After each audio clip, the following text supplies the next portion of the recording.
आज तमाम भीम आर्मी के कार्यकर्ता पटना में उपस्थित हुए हैं। बीटी एक्ट और वक्फ बिल के लेकर के गांधी मैदान से मुख्यमंत्री आवास तक का घेराव का आह्वान किया है। क्या कहेंगे इस पर? क्या है वक्फ बिल में जो आप लोग यहाँ पे भीम आर्मी के तमाम कार्यकर्ता बिहार के सभी जगह से आकर के यहाँ पे आंदोलन पे उतारू हो गए? सबसे पहले तो हम अपने न्याय के मसीहा, आज के मसीहा, जो हम माइनॉरिटी दलित और महादलित के जो मसीहा हमारे भाई चंद्रशेखर, जिन्होंने संघर्ष करके लोगों को ये बताया कि न्याय पाने के लिए संघर्ष कैसे करना पड़ता, हम उनकी जो है आज नमन करते हैं। इतना बड़ा फैन है चंद्रशेखर? जी जी जी, अरे भाई चंद्रशेखर के हम फैन नहीं हैं, हम उनके कार्यकर्ता हैं और बहुत पुराने कार्यकर्ता हैं। और उनका जो आदर्श है, उनका जो सिद्धांत है वो बहुत बेहतरीन है। आज देख लीजिए, वक्फ अमेंडमेंट एक्ट आ रहा है। आज बीटी एक्ट 1949 में आई। बीटी एक्ट 1949 पर भी बोलने वाला, सबसे ज़्यादा अगर बोलने वाला भारत में कोई रहा तो हमारे भाई चंद्रशेखर है। क्योंकि हमारे भाई चंद्रशेखर एक चीज़ तो जरूर सिखाए हम लोगों को कि आप अन्याय के सामने झुको मत और न्याय के लिए संघर्ष करने से डरो मत। ये हमको उन्होंने सिखाया। बीटी एक्ट के लिए हमारे भाई चंद्रशेखर ने सबसे पहले पार्लियामेंट में भी आवाज़ उठाया और आज उन्हीं का आह्वान है कि आज हम यहाँ बीटी एक्ट और वक्फ अमेंडमेंट एक्ट के लिए भी सबसे ज़्यादा अगर सभा में किसी ने बोला तो हमारे भाई चंद्रशेखर, चूँकि उनको पता रहता है कि दरअसल ये सरकार कानून लाती है, बताती है लोगों को कि इससे जो है पूरा जो है समस्या का निदान हो जाएगा। ये सरकार, मोदी सरकार जिसको कहा जाता है, ये कोई भी कानून, कोई भी काम करती है, इतना उसका गोदी मीडिया है, वो भी ये बताती है कि इससे पूरे भारत का जो है पूरा कल्याण हो जाएगा। नोटबंदी लाया, पूरी टीम उसकी पूरी एक तरफ हो गई कि नोटबंदी हो गई, अब तो पूरा भारत का जो है जितना दलित, महादलित, माइनॉरिटी और जितना मुसलमान पॉपुलेशन है, सब जो है अरबपति खरबपति हो जाएगा। लेकिन नोटबंदी का क्या नतीजा हुआ आपको मालूम है।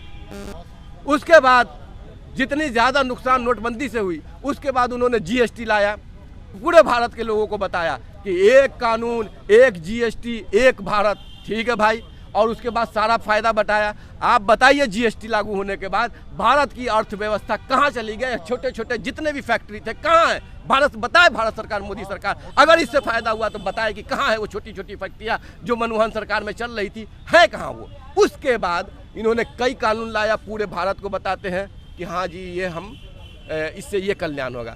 अभी लाया इन्होंने वक्फ अमेंडमेंट एक्ट और इसको पूरे भारत में प्रचार कर रहे हैं कि इसको हमने करोड़ों लोगों से बात किया। उसके बाद इससे जो है सारे दलित का, सारे माइनॉरिटी पसमानदा मुसलमानों का और मुसलमानों का सारा समस्या का जड़ यही था। ट्रिपल तलाक के वक्त भी यही बात था। क्या हुआ उसका, क्या उससे मसला हल हो गया?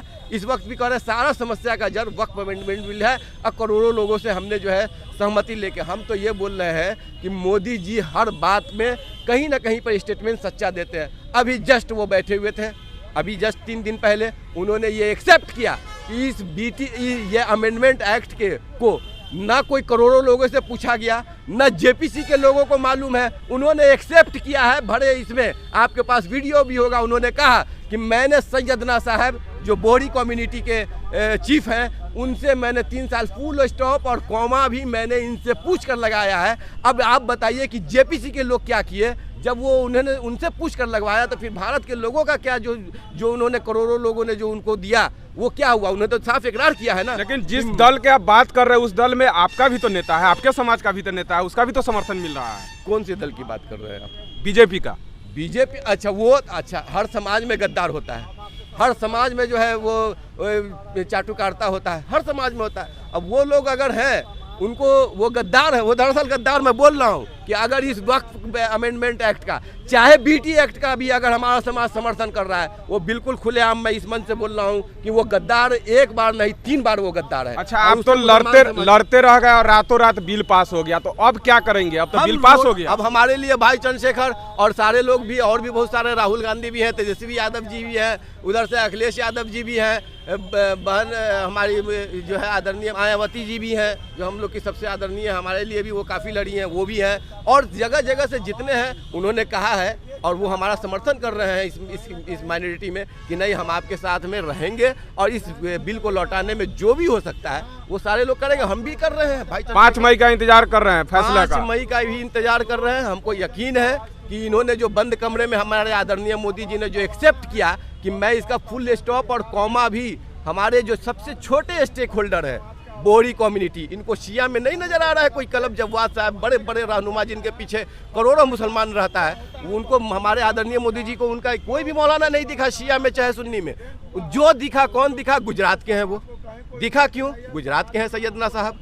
बोहरी कम्युनिटी 5 लाख उनकी पूरी आबादी, उनसे कोई जो है वो किसी से मिलते ही नहीं है और उनसे इन्होंने फुल स्टॉप और कॉमा लिखाया। जेपीसी का कोई कार्य ही नहीं हुआ, नहीं लोगों की समस्याओं को इन्होंने लिया, जहाँ से भी ये किया। ये एक बंद कमरे में बैठ करके बिल ला करके और सारे लोगों को बता रहे हैं। इसीलिए हम इसका विरोध कर रहे हैं कि इन्होंने लोगों से नहीं पूछा। अगर ये सच्चे मन से हैं, आज भी बड़े बड़े हमारे जो है रहनुमा है, उलमाए दीन है, हमारे विपक्ष के राहुल गांधी हैं, तेजस्वी यादव है, अखिलेश यादव है, माँ मायावती जी हैं, उन सब से पूछे, उन सब से भी पूछे तो ये लोग भी इसका ये लोग तो दलित है, आपका लड़ाई क्यों लड़ेंगे? क्यों नहीं लड़ेंगे? हम भी तो हमेशा साथ में रहते हैं, हम भी उनके साथ में रहते हैं, वो भी हमारी वो समझते हैं। देखिए अन्याय नहीं सिखाया था बाबा साहब भीमराव अम्बेडकर, नहीं बहुजन है। बाबा साहब भीमराव अम्बेडकर ने सबसे पहला ही सबक ये दिया है कि न जुल्म होने देंगे न जुल्म करने देंगे। जाहिर सी बात है कि जुल्म जब करेगा तो ये सारे के सारे हमारे साथ खड़े होंगे और जब हम भी उनके सबक को सीखते हैं, उनके साथ भी अगर कानून आती है बीटी एक्ट उनके लिए बहुत गलत कानून है, हम इसका पुरजोर विरोध। बिहार में जब वोट करने की बारी आती है तो आप लोग आरजेडी के करते हैं और उम्मीद लगाए बैठे हैं भीम आर्मी से। नहीं, आरजेडी देखिए सेकुलर दल जो भी है जो बात कर रहा है, अभी भीम आर्मी के लोग यहाँ हैं, हमारे आज़ाद समाज पार्टी भी यहाँ बढ़ रही है। जब बढ़ेगी तो लोग इसके तरफ, हम तो इसके तरफ है। आज़ाद समाज पार्टी में हम आज से न, आज़ाद समाज हम माइनॉरिटी है, लेकिन आज़ाद समाज पार्टी बनने से पहले से हम इसमें हैं। चंद्रशेखर भाई से फुल उम्मीद है जो वो न्याय करेंगे। हमको उनके संघर्ष पर पूरा यकीन है और उनके जो संघर्ष का रास्ता दिखाया हुआ है, हम उस पर संघर्ष करेंगे और हमको भी अपने आप पर पूरा यकीन है कि ये बिल वापस होगा। हमको सुप्रीम कोर्ट पर भी पूरा यकीन है कि सुप्रीम कोर्ट जो है वो न्याय देगी, क्योंकि ये आर्टिकल 25-26 का उल्लंघन भी है, तो सुप्रीम कोर्ट इसको ज़रूर न्याय देगी। लेकिन मोदी जी से और सारे लोगों से मैं आह्वान करता हूँ कि इनके किसी भी ये जितना भी प्रचार कर रहे हैं इस पर ना आवे, संघर्ष को जारी रखें। ये जो है अगर संघर्ष जारी नहीं रहेगा, ये कानून को आज वक्फ अमेंडमेंट लाएंगे, कल होकर के कोई दूसरे कानून को लाएंगे, परसों के तीसरे कानून को लाएंगे और लाने से पहले ऐसे ही बोलेंगे और सारे भारत के लोगों को गुलाम बनवा देंगे अडानी और अंबानी का। चलिए आप भी कुछ बोल रहे थे, क्या बोल रहे थे? देखिए आपने जो सवाल किया है वक्फ अमेंडमेंट बिल पर और जो केंद्र सरकार प्रोपेगेंडा फैला रही है, तो आपके चैनल के माध्यम से एक सवाल है, उसमें आपने एक्ट में कौन सा ऐसा प्रावधान लाया है जिससे गरीब, दलित, मिस्कीन, बेवाओं और पासमानदा मुसलमानों का जो उसमें भला होने वाला ऐसा कौन सा एक्ट है? ज़रा वो हमको प्रधानमंत्री जी और इस देश के गृह मंत्री और केंद्र के जो है अल्पसंख्यक कल्याण मंत्री जी ज़रा बता दें। उसमें पूरा प्रावधान ये है कि सरकार, केंद्र सरकार मुसलमानों की ज़मीन को हड़पना चाहती है। उसमें पूरा प्रावधान ये है कि केंद्र सरकार जो है, अब आप बताइए उसमें जो एक्ट में जो बदलाव है उसको आप समझिए। ये मेरी ज़मीन है, इस ज़मीन को जो ये ज़मीन कह रही कि वक्फ हमारी है, इस पर आप 12 साल से कब्ज़ा करके बैठे हुए हैं, तो अब अगर 12 साल से अधिक से आपका कब्ज़ा है तो ये ज़मीन आपकी, अब वो वक्फ की रही नहीं। तो ऐसे तो हज़ारों ज़मीन पर जो ना सरकार जो ना कब्ज़ा करके बैठी पड़ी है, जिसको सरकार कह देगी कि ये ज़मीन हमारी है, तो अब बताइए कहाँ से जो ना प्रधानमंत्री जी जो है गरीब, मुस्लिम और मजलूमों का जो ना मुसलमानों की मदद करना चाहते हैं। साफ तौर पर यह बतला रहा है कि केंद्र सरकार और भाजपा की सरकार बहुजन विरोधी है, ये साफ जगजाहिर हो रहा है। और मैं केंद्र सरकार के माननीय मंत्री, अल्पसंख्यक कल्याण मंत्री जी से भी ये आग्रह करना चाहूँगा कि पहले आप मुसलमानों की इतनी हितैषी मत बनिए। अगर इतने हितैषी हैं तो कांग्रेस ने जो सच्चर कमेटी की रिपोर्ट जो पेश नहीं की